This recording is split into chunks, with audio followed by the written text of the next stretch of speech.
This is not an official podcast of the National Society Daughters of the American Revolution, NSDAR, and does not necessarily represent the position of the NSDAR.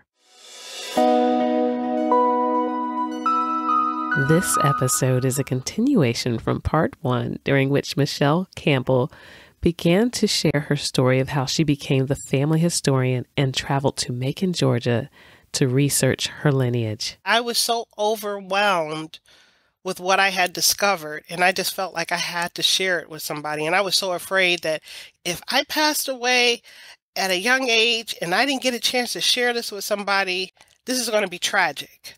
So I got to tell you some stuff about this family.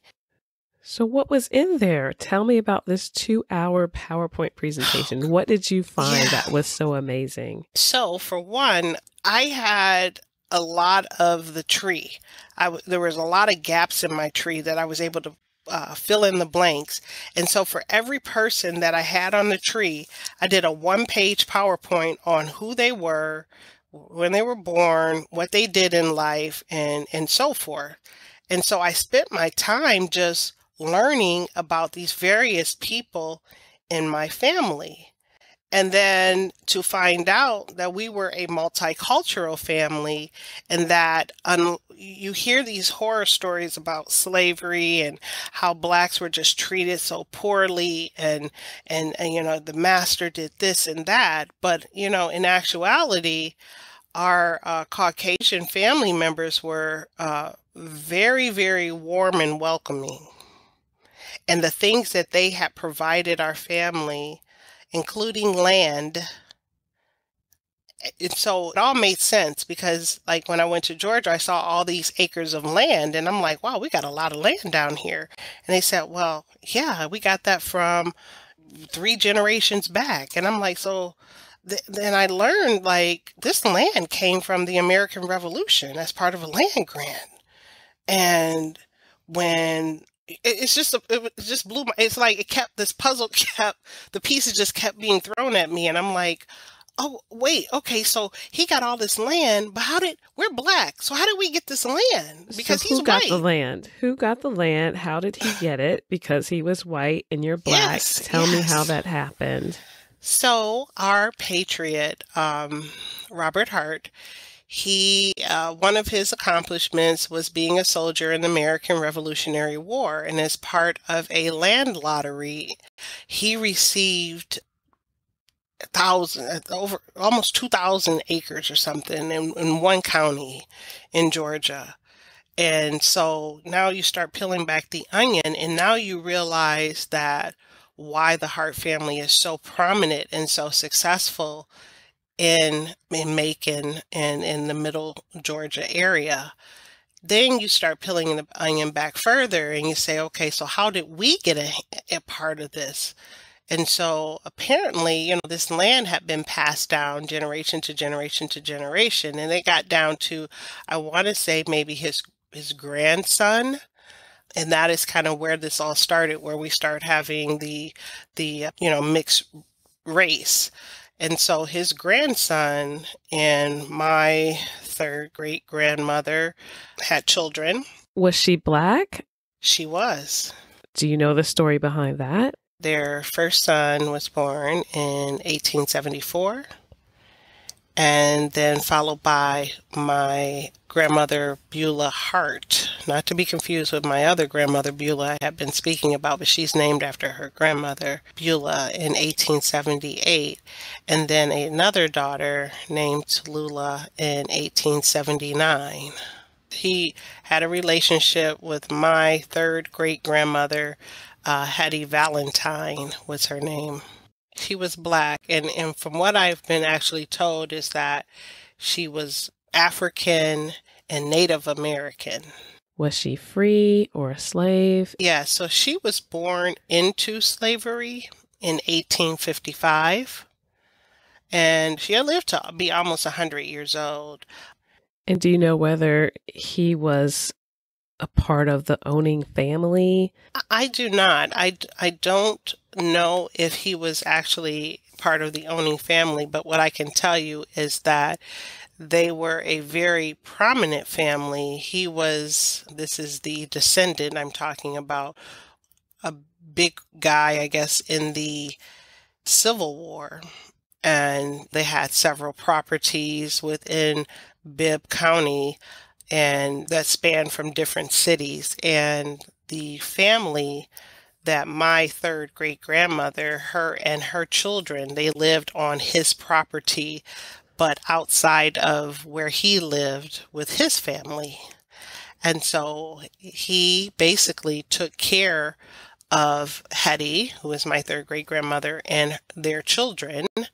And my grandmother, who is Beulah Seabrooks, she recalls this. She recalls a time because, again, her grandmother lived to be almost 100 years old. So she died in 1947.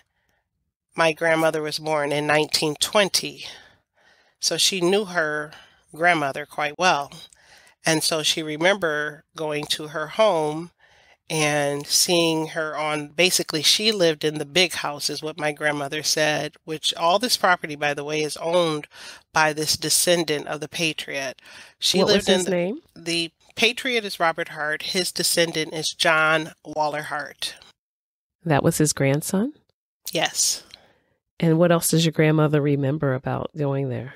So she remembers that there were several homes on the property, so almost like a compound where there was the big house and then smaller homes where she said her mom had lived at one time, some uncles had lived on the property, and that there was a farm there, and that the son, one of the sons of John Waller Hart, who is from his family, his married family, would come out to the farm and pick up various products from the farm, like eggs and so forth. And he would bring my grandmother cinnamon rolls.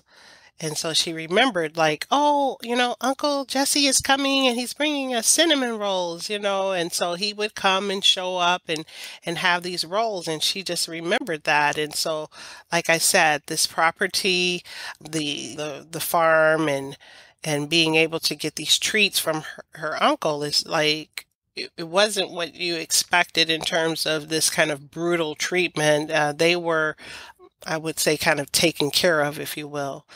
And when, he passed away, there were property that were granted to some of the descendants, but unfortunately, they were only granted to the male descendants.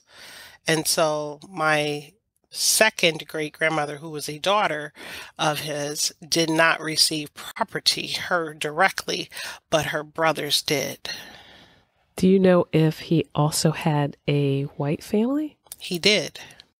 And they lived in the city. So he had two lives, one on this big lot of land and one in the city. Do you know if they knew about each other?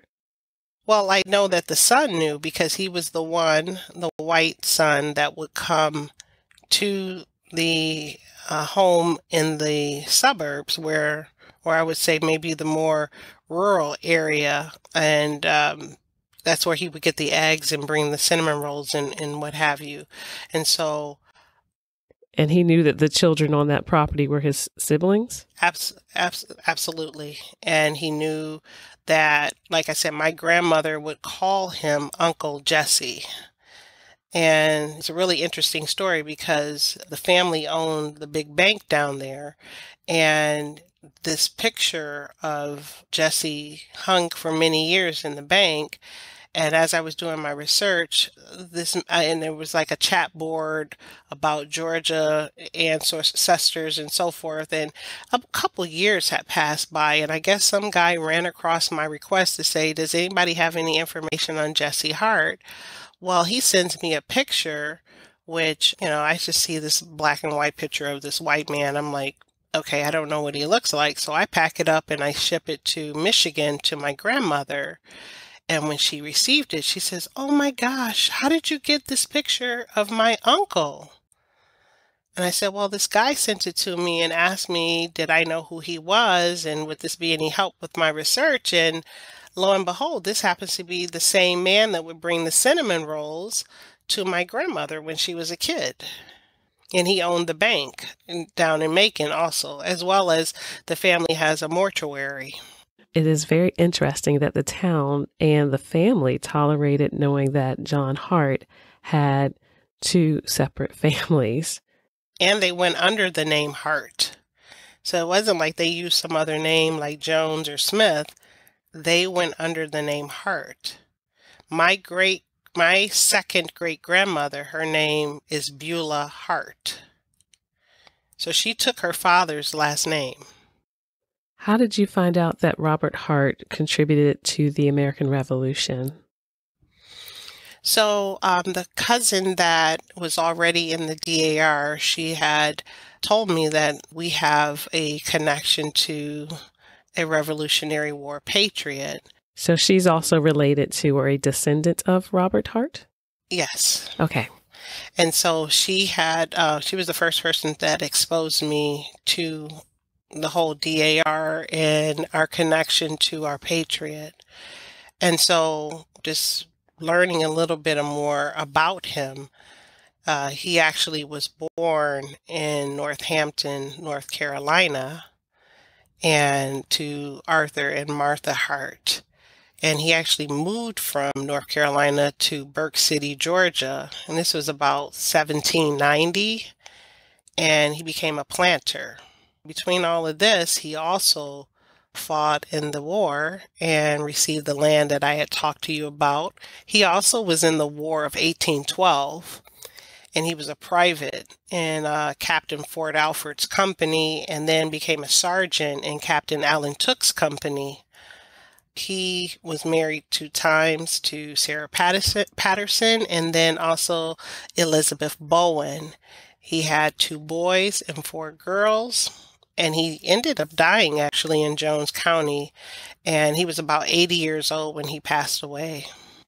Was this all presented at that family gathering that you orchestrated? No, actually, I focused because I could have spent so much time going that far back, but I did touch on the fact that we were tied to an American Revolutionary War patriot and that we qualify to become members of the Daughters of the American Revolution or Sons of the American Revolution, because we had some men in the audience as well. And so some people, they listened, and subsequently they ended up also becoming members of the DAR.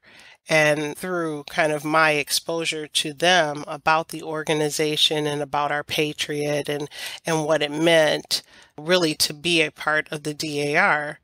And so we've just, since that time, had 3 additional people join, and I still have cousins calling me saying, okay, so what do I need to do to get in the DAR? And so there's still growing interest within the family. What does that mean? You said you were able to share with them what it meant to be a part of the DAR. What does that mean to you? Well, for me, I did it because I could. And I don't want it to sound cocky or pompous or anything, but I did it because I could prove it, because we had the documentation that supported the lineage, and that this was known as an organization that was really prohibiting for many, many years African Americans to even be involved in it. And so I sit here now as a member 10 years in. I just celebrated my 10-year anniversary on July 5th in the organization, that this is history in the making. And, being one of the first in my chapter, and then bringing 3 other people behind me. One of the first African Americans? Yes, sorry. Okay. Yes, one of the first African Americans. In what state? In Illinois. What does that mean to you that your ancestor contributed to the founding of this nation? It kind of all makes sense, right? Sometimes I think about my determination, my commitment, my dedication, my interest in history and all the things that have formulated to make this country what it is today. And then to look and say, Oh, we did that. We helped do that. That kind of like, it makes me feel good. It does. Some people will ask me, so why would you join the DAR? You know about that thing on Constitutional Hall, and why would, and I said, because I can. Because I can do it. That, yes, that did happen. And I don't think for 1 second we need to erase that history. We don't have to hide the fact of what it was. We have to now promote what it is. And what it's a diverse organization.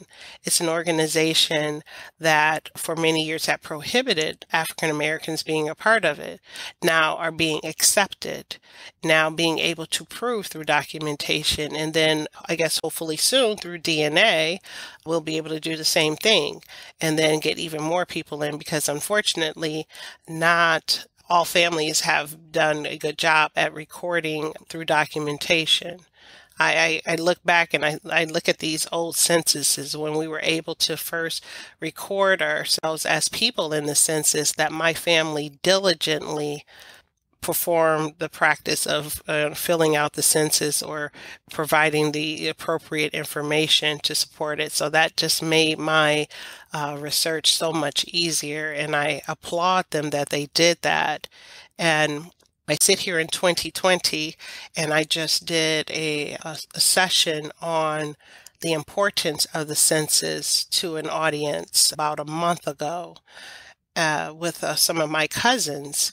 And we were basically trying to tell people of color the importance of the census. And I added the element of, and also for historical recording. If my ancestors had not filled out that census and not filled out birth certificates, death certificates, and other types of documentation, this would have been a challenge for me to prove my lineage to the patriot. Was there one piece of evidence that really moved you during your research process? Yes, it was my second great grandmother's death certificate. So just in talking with various people about people being open and honest about who their parents really are, and I've heard stories where, oh, they wanted to keep it a secret of who the father really was because he was the white man that was down the street, and we can't tell people that it was really Mr. So-and-so. Well, for whoever was the informant for my second great grandmother's death, they put down exactly who her father was. And they put down that it was John Waller Hart. And when I saw it on a sheet of paper, it's one thing to hear it from somebody, but when you actually get the paper and you're looking at it and you're like, oh my goodness, here it is. This is the proof. This tells you who her father is. But it was just amazing to me to see that there was no lie anywhere. It wasn't a cover up. It was like we were very open because, again, I told you the relationship with the families, there was no need to cover anything up. It was all known. At this impromptu reunion-ish that you did, were there any of the white family members there? Not at that one, but I did make it a point. The one lady I told you about who wrote in the book and said, if you need more information, contact me. Well, she was a white woman. And, I didn't know anything about who she was when I saw that. But she, later on, we actually put together a formal reunion, and she was a part of that. And we ended up doing another 2-hour presentation to the family on the lineage. And so how that worked, we had 3 segments. I took from present day to the Revolutionary War. Another family member took from the Revolutionary War to the first settler in Virginia. And then from Virginia to England, another family did that segment. And that was where our white family member was very helpful and instrumental in tying up some of the loose ends that I had in my own research that took us from the United States directly over to England and then tied us into British royalty. And that was more extensive, and that was in Macon, and it was about 250 people, that both black and white, who had attended that reunion. Had both sides ever met before?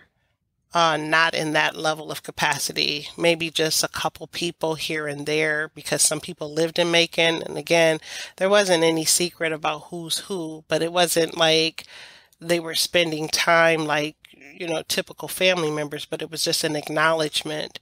Yeah, so that third segment that I mentioned, that our cousin from our white side of the family had put together, she actually took a trip over to England and literally had connected with these people that she had never met, and just told her story, and they embraced her, and the family let her in to stay at their home. These were other family members that she traced back to? Yes, of the Hart family. And she also had some of the history about the black and white family kind of connection. John Hart's, her grandmother was his second wife. So she knew about us.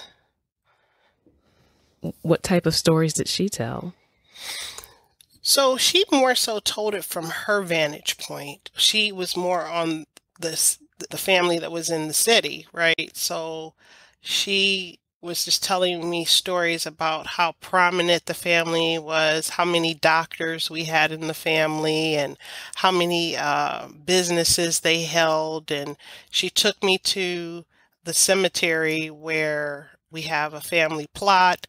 She walked through each person and talked about what this person did and how successful they were in their careers and so forth. And it was just like, wow. And that's all in the same area. And that's where the white family is, Rose Hill, I believe.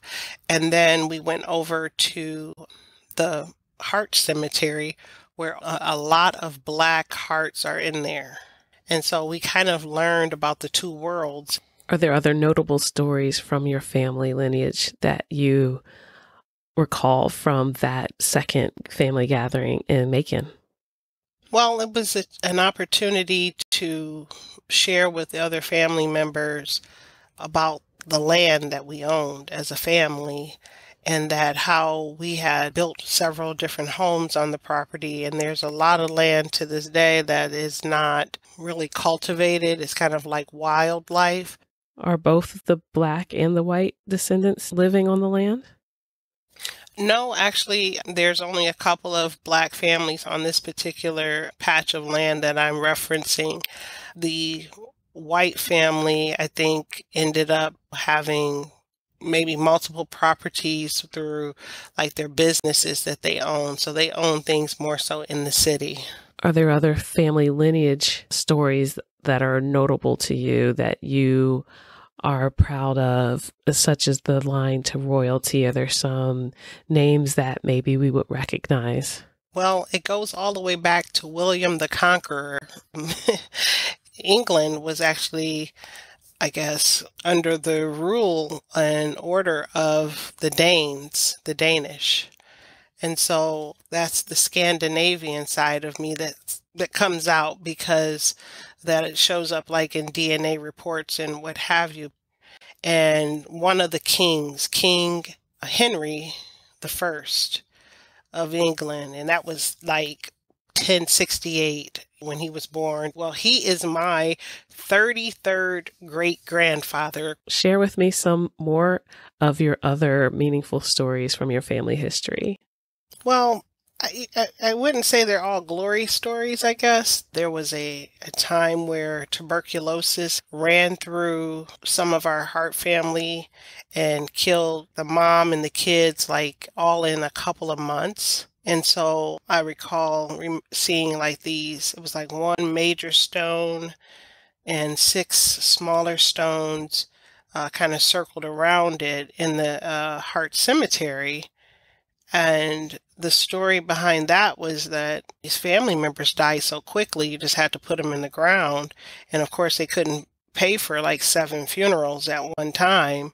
So then they couldn't, I should say 7 headstones. And so they just put these rocks.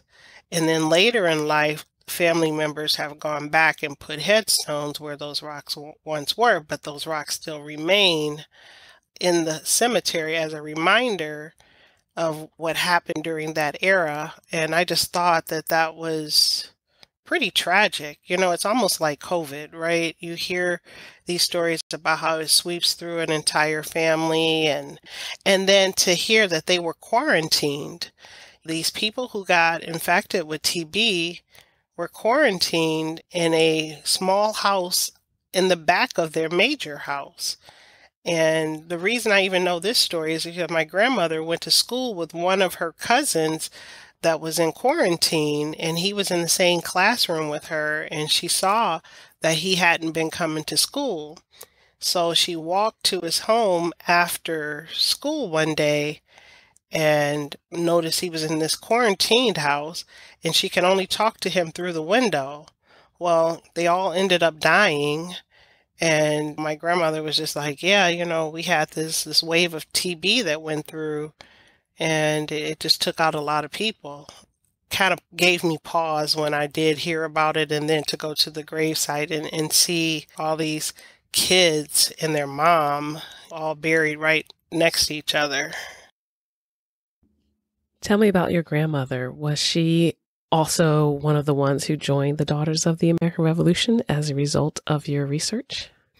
She did. So for years, I have been talking with her about the DAR and the things that I have learned, about genealogy and how it's helped me to be a better historian for our family. And like I said, I joined 10 years ago, and I had some help from my members of my chapter to help me get some things pulled together to help me with when I did my application. I talk about the things that we do within the DAR, some of the community service efforts that we do, and all the different committees and the things that we report on. And I like history, I like genealogy, so to me it's a natural fit, and I understand that everybody doesn't have the same passion for family research that I do, but if anybody is interested in that preservation of your history and the giving back to a nation that your family was a part of, then this is the right organization. So finally, talked to my grandmother again about the DAR, and she says, she's 99 years old now, and she says, oh, okay, that sounds good. I said, all right, so we're going to do this, right? We're going to do it this time. And so in the middle of a pandemic, we made it happen and was able to get her signed and approved and, move forward to become a member as of August 5th. So we're just talking a couple of weeks. 2020? Yeah. Just a couple of weeks. How did that work out? If I'm assuming this was not an in-person meeting? No, it was done via Skype.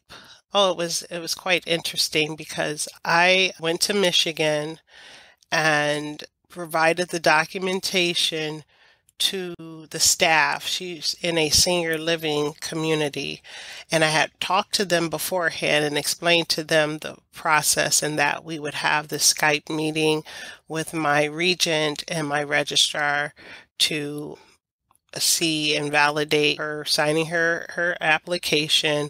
Well, as you know, the Postal Service is awfully slow these days, and so her application materials had not quite got to Michigan in time for this event. So we had to work with a local DAR chapter who was able to take an electronic version of it, of what my chapter had done, and they printed it out for me, and I had to drive up to their town in Michigan. It was a little bit of a distance to go get this application and then take it to the staff where my grandmother is living. And the staff set up the Skype meeting. I was on the Skype, my registrar, my regent, and she signed her application. The staff brought it back to me. I'm sitting in the parking lot, by the way, of where she is because no one is allowed into the facility. And then we shipped it off. I shipped it off and it went to Washington, D.C., and because of her age, they were able to expedite it, and she was approved. In what state is the chapter that she's joining? That chapter is in Illinois. And you also belong to a chapter in Illinois? Yes, it's the same chapter. But neither of you live in Illinois? But this world that we're in, we're doing Zoom calls. Yeah. Okay. Why the Illinois chapter? Well, that's where I started. That's where you could say roots are. I love my chapter. They embraced me immediately. Me being the first African American in their chapter, being I would say maybe, in some cases in a different generation from some of the members of the chapter. I think it's overall been a great chapter, and I've lived in 2 other states since I had joined that chapter. And I can tell you, I have yet to find a chapter like the chapter I first started in. Have you done any of the committee work or any leadership positions in that chapter? I have. There was the DAR magazine and also the American History Committee. I was chairman of both of those committees. Have you received any awards or recognition for some of the work that you've done on the committees? Actually, I have. With the American History Committee, we had our state regent, visit us, and she was so impressed with a segment that I did as part of our meeting. I call it the Women in History Quiz. And what that was, instead of me standing up and giving an oral kind of report about a woman in American history and then sitting down and then we move on to the next, I made it a little interesting, and I turned it into a game, and I actually had prizes. And so I loved to shop at that time. So I would take delight in knowing that I had to go out and buy a new set of prizes for the next DAR meeting for this Women in History quiz. And so I would give them information about women that I think that they probably would have not known, and primarily an exposure to some of the African American women and their accomplishments. And so our state region was so fascinated with how the women were just so engaged and so wanting to get the answer right, because they were waiting for that prize and they knew I liked to buy good things.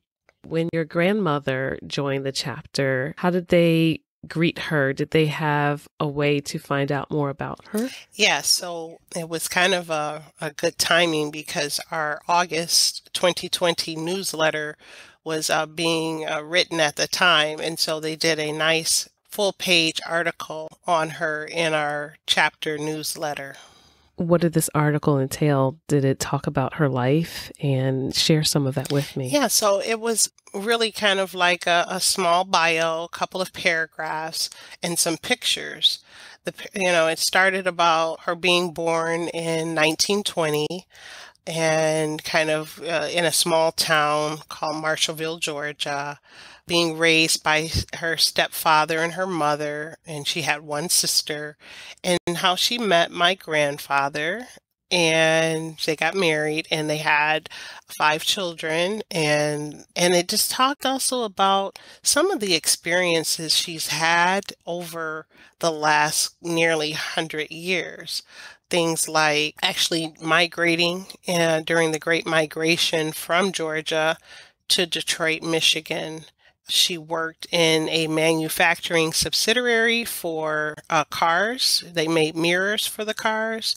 And then some of the more, you could say, survivor type of things that had happened to her. She was a survivor of a brain tumor, and she was a survivor of a drive-by shooting during a time of a lot of civil unrest between blacks and whites in America, and a random shooter driving by just shot her, and that bullet went into her temple and is still lodged in her head to this day. They could not take it out, because if they did, they said she would immediately die Fortunately, she never had any brain damage or any types of impairments because of that shooting. Was that a racially motivated shooting?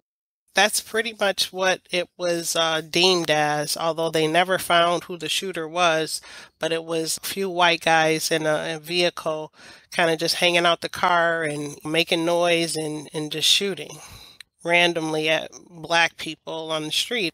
And why would she want to join a organization like the Daughters of the American Revolution that has had history of excluding Black people when she has gone through that traumatic experience? Right. Well, it's interesting because she's gone through that, and my mom was a young lady and saw this happen to her as well. And my mom is also a part of the DAR.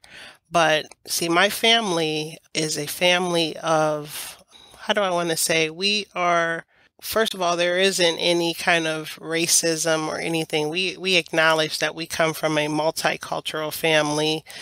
We walk in love. We're a family of love. We are not a family of hate. So although, yes, it was I know that the family was very upset initially when that occurred. It never stopped them from still embracing good people in the world, no matter what their races are. So, yeah, they could have just said, well, yeah, we'll be a racist from now on because grandma got shot by a white guy. Or you can say that was just a bad person, irrespective of their race, and that we're better than this and we can stand out and do more and be a better example, I guess, to society.